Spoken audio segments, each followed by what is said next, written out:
Hey guys, King of Charmass here to be your judge, your jury, and your analyst, and today we have my top 5 teams for the Kanto Cup.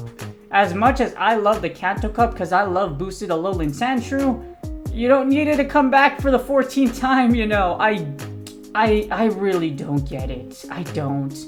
I mean, then again, Niantic is lazy. We all know that when it comes to PvP, but dang, these cups are like...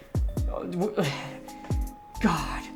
I think the reason why is because if they were looking at data, Kanto Cup probably is one of the most played formats because it literally is the most stable one.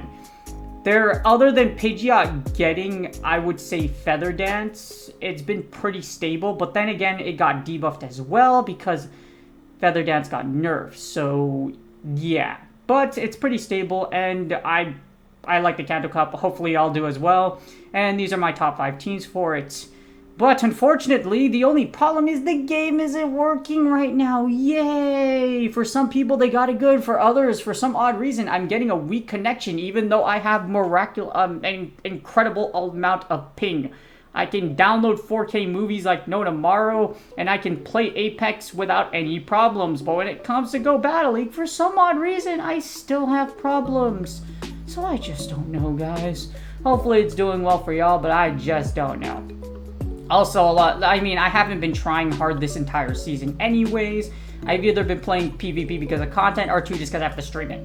Other than that, I just really don't care. I just really don't care. Like, oh my god, like, it's just the same thing over and over. Update, game breaks. Yeah, and then it's just literally that.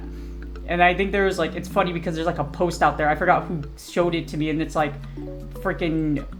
someone from Niantic saying, oh my god, look, we've tried to focus really hard on PvP, but it's still broken. You look like a fool, you're an idiot, and your company is garbage. No, seriously, Niantic is a garbage company. It gets made, if you want a glimpse of how bad Niantic is, they get made fun of by other tech companies in the Bay Area, because I used to work there. And it's just, damn. Yeah, it's funny. But before we get started, this is my therapist mental health tip of the day. And all of y'all are probably getting really pissed off because freaking you know Go Battle League isn't working. Me, I don't get mad as much as I used to before. There's a little bit of anger in there, but definitely not as much as it used to ever since I became a psychotherapist. So this one is going to be on anger.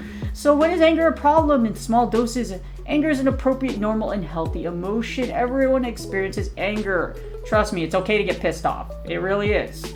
And that's only from me, but the professional and from my profession, it is okay to get angry. It's natural. However, in many circumstances, anger can have unwanted consequences. So this is a worksheet of when anger is a problem, and it really dives and puts it out into different kinds of components, such as physical, emotional health, school or work performance, relationships, or more. So you can use this worksheet to help you actually use this in anger management therapy, and it helps to build motivation for change. And for me as a therapist, it helps me see how my client is when that anger has impacted their life. So one of the negatives with it, or just to put it out there because I don't want to put this for too long, you can take a look at this worksheet for yourself. And of course, this is in the description. And if you would like to skip this whole thing altogether, you can skip to the battles by just literally moving it a little, like just scroll forward, and I have it broken up to components. So for those of you that don't like the therapist mental health of the day for whatever reason, you can go ahead and just skip through because, you know, if you just look a little bit, you can see that they're split up to different segments for the video. So you can take a look at yourself. But the last thing here is that anger is a problem when it negatively affects health or well-being. So if it affects mental and physical health, if it affects your relationships, when it's too intense, so you get to the point, throwing your phone actually isn't healthy. As hilarious as it is on one side, it actually isn't healthy on the other side. And if it negatively affects others and affects your work performance or school. So it affects your other details of your life. Anger can be very, very bad. So that's my therapist mental health of the day, and these are my top 5 teams for the Kanto Cup. And without further ado, let's get started. Alright, so for the first team, we have Alolan, Marowak, Shadow, Hypno, and Lapras. Shadow Alolan Marowak, again, like I mentioned, is pretty much the only thing that's changed in here. Unless you really want to count Alolan Exeggutor, where, yeah, it's double weak to ice. But Alolan Marowak is pretty dang good, just because that shadow damage does add up. You can use Hex, but the Fire Spin version's better just so you don't get walled by all those normal types. You also have the option using Fire Blast, etc. I'm just using the normal moveset for this analysis, but yeah, you'll probably see some Fire Blast Marowaks out there just because it gives you an out versus Pidgeot, and you can one-shot a bunch of things at certain ranges. If you can get there, though, just because Alola Marowak is kind of squishy. But the good thing is outside of Gengar, Mewtwo, etc., you're not really going to see anything like Shadow Claw that's going to do a lot of damage to you in the long run. And even then, Gengar and Haunter are pretty squishy, so it's not super dangerous if you see one. Amazing coverage, not very bulky, or I don't know why the safety rating's a C, because Hypno and Lapras are pretty much the two best safe switches in the Kanto Cup, for sure. Lapras allows you to Skull Bash and increase your defense, and usually you'll find yourself in the mirror. Hypno overall is extremely powerful as a safe switch and will always be in the Kanto Cup, just because with Hypno, Psychic types are really strong in Kanto. When Pokemon first came out, Psychic types were absolutely nuts, and that's why even in Pokemon Go, Hypno is really freaking good. Lickitung XL is the only thing that really gives you a problem with this team. Like I said, you can use the Fire Blast version just to give you that out against Lickitung. Lickitung it's not a super bad matchup if you see Hypno or Lapras. The only issue is that Lickitung is just really annoying just because you have to watch for the Power Whip with Lapras, and of course Lick does super effective damage against Hypno. Alola Marowak doesn't quite get walled because you have Fire Spin, but like I mentioned, you can run Fire Blast or Flame Wheel to make up for that. Pretty decent threat score. Again, outside of normal typings, you're not really going to have much of a problem, but I've seen this team before, and it's still pretty solid, especially with old Shadow Alola Marowak. You still have outs against the normal types, and you can still play out of them even though if you lose the lead. So it's still a very solid team, and arguably better now that Shadow Alola Marowak has that extra shadow damage. Alright, next up you have Nidoqueen, Lapras, and Dewgong. This was the most powerful ABB team in Kanto Cup statistically, because Kanto Cup doesn't change anything unless there's a new like Hisuian, unless the Hisuians are like there's a new Alolan version that comes out. There's really, and even in the foreseeable future, unless the Hisuians are just really that good, there's nothing that's going to overtake most of Kanto. So this team is still the most powerful ABB team statistically, even with like Alola Marowak entering the scene. Double Ice or Double Water, however you want to call it, does really, really well because even though you get something like an Alola Marowak, etc., you can Dewgong and Lapras still have things like Water Pulse as well as Surf to give them problems. As you see your amazing coverage, this team is incredibly bulky as well. The only problem is if you see the fighter in the back, you can still win even if you have fighters in the back. I've done so before testing this team, but it's still really, really rough. So hopefully you do get the fighter in the lead with Nidoqueen. Otherwise, your back row is going to kind of cry a little bit if you see a fighter in the back, particularly Machamp. As you see, it's a pretty high threat score. Along with that, Lapras, say you have like a Lapras and a Machamp in the back, that's going to suck a lot, but it's still very, very good. With the Slowpoke family literally being one of your worst nightmares because Nidoqueen is weak to Psychic types. You lose the lead, you safe switch into Lapras, and then you try to realign out and come out with a W. Down shields, hopefully Nidoqueen can hit you with the Earthquake, or you just have a really dominant matchup with Dewgong in the back, like a Pidgeot or something, and you're able to do very well. I'm still a little iffy about this ABB team, but it statistically was the strongest one, so if stats don't lie, there are ways to play things out. It's just I haven't practiced enough with it to really get the good grasp of it, but it's still very good and has very good stats overall if you're willing to use it. Alright, next up we got Nidoqueen, Lapras, and Pidgeot. This was actually the strongest team statistically before. Don't ask me why. I don't know how. Because here's why it's iffy. Nidoqueen and Pidgeot both lose to Lapras. That's why my brain was like, how did this make number one? Because Lapras is very popular. So if you see Lapras, it's going to be very, very rough. Because if you mirror, Lapras is your safe switch for this team. So if you throw your Lapras into their Lapras, what you do is you pray that they stay. Because if they don't stay, then your back row gets screwed. Or even worse, they have the Machamp in the back, or the Primeape, or whatever fighter they have. Then you're just really screwed. But statistically, this was the strongest team. Amazing coverage, Bs across the board for everything else. And it's overall very, very good. You see a lot of X's across the board. And a lot of things that cover each other out. Nidoqueen, Lapras, and Pidgeot do beat Alolan Sandslash, Muck, Raticate, and Grimer. You're probably not going to see Raticate and Grimer, but Muck and Alolan Sandslash are pretty plentiful. And it's not really a hard win either with Alolan Muck, just because you have to land an Earthquake through shields. If you use the Shadow version, you can kind of Poison Jab your way to victory, but it's better to just threaten with Earthquake. Hopefully you can bait a shield that way. Overall, your only problem is Lapras, and I already covered how you play out of Lapras. You switch into your Lapras, you pray that the mirror and they stay, otherwise it's really, really rough. Other than that, Nidoqueen does suffer from things like Hypno as well, but as your opponent, as long as your opponent doesn't have a Lapras in the back, or if they have it in the back, that's fine, but if they have it in the back, you probably have to bank that you have to win lead because you can't give up your own Lapras. I find it very hard to... You can still win. I'm Braveberry and Earth-powered Laprases to oblivion with this team, but it's still very, very rough. So, just try your best if you get into that scenario. Lapras in the back is a nightmare just because Ice Shard does super effective damage against Pidgeot, and Surfs will add up against Nidoqueen because it's very bulky. Even though if you use the Shadow version with Nidoqueen, you can probably use Stone Edge to make up for that weakness, but you don't one-shot Laprases with Stone Edge even if you have Nidoqueen. So just keep that in mind. Alright, now this is arguably my favorite team just because I made Legend within Season 9, and I made Alolan Sandshrew go viral at one point. I have the receipts, so yes, Alolan Sandshrew with Night Slash and Powder Snow is a boss, and it's absolutely nuts at just how powerful it is. Outside of seeing a fire or fighter, that's why you have Hypno and Muck, but this team variation has also taken other people to Legend in Kanto Cup, so I hope for those of you that are using it, just like me, are going to use it again, because I love this freaking team. Is awesome, and I love it so much. Stats-wise, it doesn't compare really well. However, a Shrew lead, Hypno, Safe Switch, and Muck to close out. With Muck, you can use Poison Jab or Acid Spray instead of Sludge Wave. I prefer either one works. I like Poison Jab. I like the Poison Jab Acid Spray version just because you can break shields and it's super disrespectful. Plus those Poison Jabs really do add up once you get those debuffs. Sludge Waves works because if you're able to Sludge Wave through, if you Sludge Wave the Charmer, they die.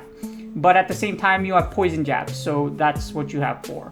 The thing about Alolan Sandslash and what makes it really, really interesting and a whole lot of fun is if you Blizzard through shields, you can take back Switch, or you can just win the lead against matches you're supposed to lose out of, unless it's a hard loss like a Machamp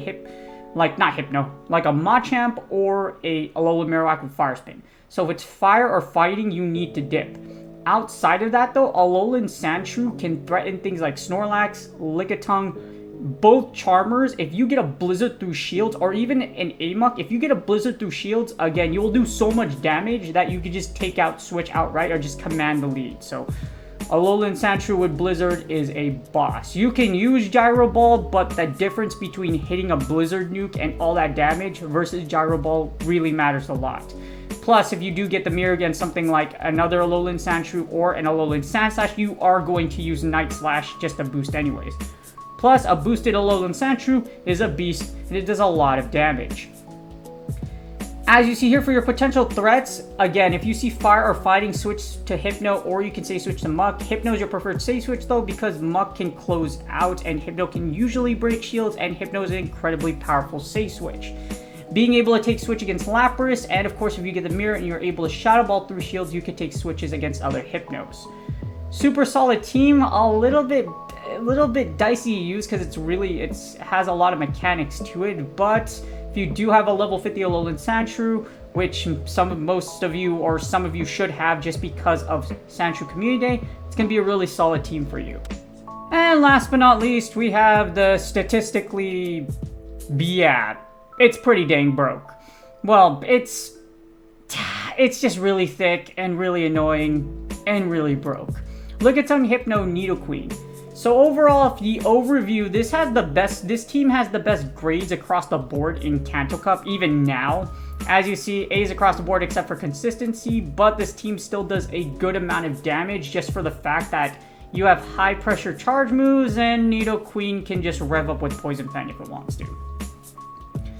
So if you look across the board, Lickitung is, well, statistically overall, it's the strongest freaking Pokemon in the Kanto Cup. Lickitung XL does have great coverage, and outside of a Pidgeot, nothing will wall Lickitung. So, outside of that one Pokemon, it does really well against everything else. And with a threat score of 497, it has the lowest threat score out of every other team combination you could put together, just because Lickitung Hypno is really bulky, and all three of these mons don't get wiped out by a particular typing. Lickitung is weak to fighters, but Hypno and Nidoqueen are strong to fighters, and there's nothing in the back that will beat both Hypno and Nidoqueen outright. As you see here, your biggest problem is going to be a Pidgeot. If it's locked into Lickitung, it really sucks for you, because even though you don't resist Body Slam, Power Whip, well, Blitz are resisted. Double resisted to be in fact. And Pidgeot does have the ability to debuff you with Feather Dance, and of course, if you get hit by a Brave Bird, it sucks, because Hurricane 49620 freaking like Brave Bird coming at you just really, it's absolutely terrible. So, if you want a comparison, like, let's see, Dragon Ball Z. If you watch Dragon Ball Z or Dragon Ball Super, a Spirit Bomb is incredibly destructive, and it does a lot of damage. Except imagine that Spirit Bomb being a Hurricane. That's your Lickitung. Well, actually, that's more like Focus Blast, so I don't really know the comparison. You can roast me in the comments later if I don't really know, actually Focus Blast is Spirit Bomb. I don't know what to compare a Hurricane with. Someone educate me in the world of anime where there's a giant wind or something of that sort. Maybe like Air Gear or something like that, but yeah. But outside this team's pretty generic. You lose the lead with Lickitung with a Hyper, Safe Switch, and a Hypno. Win back switch as much as you can, and then realign the fire with Nidoqueen, and usually Nidoqueen can close out. Especially if it's a Machamp, just because Machamp, if it's carrying Cross Chop and Rock Slide, Nidoqueen resists both moves. You can use the Shadow version. I prefer the regular version, I prefer the regular version for bulk, but I like the Shadow version better just because I'm more used to the damage. So personally, I just like the Nidoqueen one, the Shadow version better, but the normal one works as well. Or arguably, in a lot of scenarios, Nidoqueen, the normal one, the extra bulk, if you're really comfortable, it can tank more damage than Shadow a lot more comfortably against things that resist, like Charmers, so either version works. But statistically, the lowest threat score team, and really freaking good still for the Kanto Cup. And that's game. It hurts. It hurt. Well, it's been hurting. I really hope that y'all are doing well in Go Battle League despite the lag. I've lost too many 5-0s to care, and I'm not trying hard to be... I haven't tried hard since, season 9-ish? I really haven't tried hard at all. Even when it comes to the leaderboard, it's stupid because the people that are in the leaderboard right now, Go Battle League is really based off of luck. And the reason why it is heavily based on luck, especially when it comes to your ELO leaderboard, because you can't battle more than 25 battles a day. Other leaderboards are more set in stone in other games like Apex, Pokemon Unite even, because those players can play as much as they want. So that's how leaderboards has always worked in esports games, etc. Pokemon Go, fun fact, Pokemon Go PvP is the only esports game with a leaderboard that only allows you to play a certain amount of time. Because of that, it's really based off of luck, if you get lucky and perform better in your 25 battles versus the person below it, or God forsaken forbid, the person below you lagged, no one really has an even playing field when it comes to Go Battle League, that's why. And at the same time, you spend 50 bazillion minutes in a queue if you're close to a leaderboard. If I feel like I'm getting close to the leaderboard, and I've done this twice in 2 seasons, I will tank on purpose because I do not want to wait 40 minutes to finish my battles. I'm a therapist. I also have other hobbies. And like all of you, there are better things for us to do than play Go Battle League. If you could play as much as you want, like I mentioned, it would be a different story. But unfortunately, our game, and unfortunately the company that does run our game, is just a laughing stock. So, hopefully y'all are doing good. Hopefully y'all are enjoying your battles. Keyword is hopefully. Other than that, do me a huge favor, please like and subscribe and comment for the YouTube algorithm. I really do appreciate every single one of y'all, and I do stream on Twitch. My stream isn't consistent now. I'm trying to modify the schedule, but I'm trying to stream at night in the evening instead of in the morning. If I stream at night, it's a lot better just because I don't have to worry about work, and usually I'm already done with work or everything I have to do throughout the day, so I'll start streaming around the PM-ish. So just look that out there for those of you that watch me stream. I'm going to be doing at night, so if you do protest and you're like, no, stream in the morning, okay, I'll change it up. But yes, good luck in your Go Battle League sets, and I will see y'all on the next video.